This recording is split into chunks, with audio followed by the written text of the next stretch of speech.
A tax attorney and a Hyde Park resident with a long list of neighborhood volunteer activities, including the South Shore Opera Company, the Jackson Park Yacht Club, and the Comer Children's Hospital, Anne Marie Miles is hoping to unseat Alderman Leslie Hairston in the 5th Ward.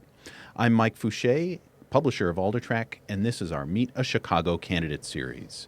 So tell me, Anne Marie, why did you decide to run for alderman? Okay, so I always start out with what prompted me to make that decision to go and put my name and my reputation out there.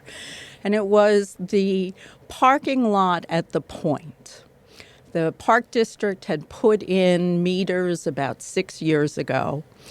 And then 4 years or 2 years later, about 4 years ago when I ran last time, the current alderman bought 100 parking spaces for 6 months with ward money, and she gave them away free to the people who lived in the co-ops and condos along the lake.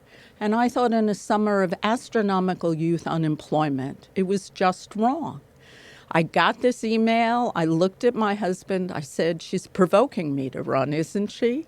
And he said, well, no. And I said, well, that doesn't matter. I'm running. And so I'm running. I ran 4 years ago, came in second, and I'm running again this time. So do you consider yourself an Emmanuel Garcia, Fioretti, or Willie Wilson supporter?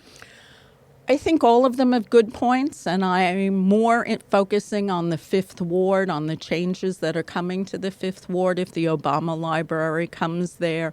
And I want to make sure that we have an alderman who will involve the community and listen to the community. So, well, speaking of which, you've been very active with the University of Chicago's Comer Children's Hospital. I have. And as somebody that's so involved with the University of Chicago, tell me, what responsibility do you think University of Chicago has to Hyde Park and Woodlawn communities? So you're always talking about the tension between town and gown. And when I first started working after college, I worked at the Department of Urban Health Affairs at NYU Medical School. And that was a department created to try and balance the needs of the community with the needs of the university. And so I've been involved in watching communities and universities come to terms with each other for 30, 40 years now.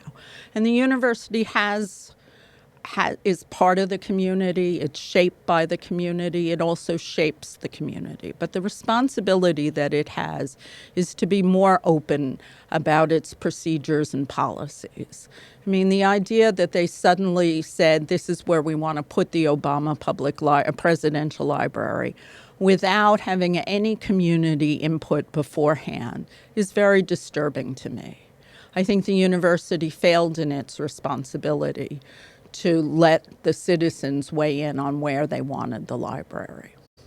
Does it have a responsibility to things like the emergency room and those sort of things to the community? You mean the trauma center? The trauma center, yes. Yes, I think it does.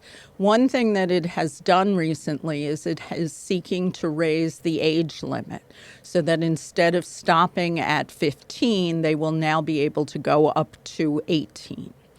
And I understand that the university is really taking its responsibility seriously and having a number of high-level discussions about how they could fund a trauma center because they're expensive to run and they don't make money. So they're trying to figure out what kind of patient mix they would need in order to be able to offer that to the community. So most sitting aldermen would say ward maintenance issues are what would occupy most of their time. And the thing that got you going was one of those sort of things. Right. But if there was a big major city policy issue that you'd have, what would it be? The biggest public policy issue that I have now is in the criminal justice system.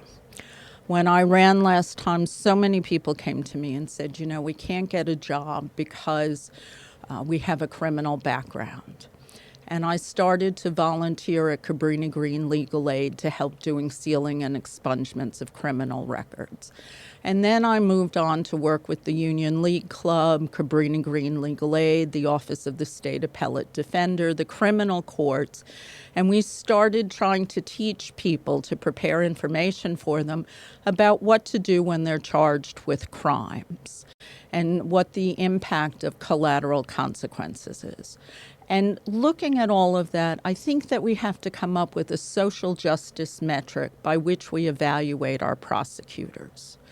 And so I want us to start looking at, are prosecutors charging more felonies when they really could be charging more misdemeanors and give people an opportunity to have their records sealed after time? Or are they just looking to be able to say, this is my felony conviction rate? And so that, to me, is really making the criminal justice system reflect the reality of Chicago in 2015 is really my citywide goal. Okay. Well, thank you very much for joining us, Anne Marie. Okay, thank you. You can learn more about the Anne Marie Miles campaign and 183 others by subscribing to our email newsletter at aldertrack.com, by following this series on Rivet Radio, or by subscribing to this series on YouTube. Thank you very much. More great stuff to come.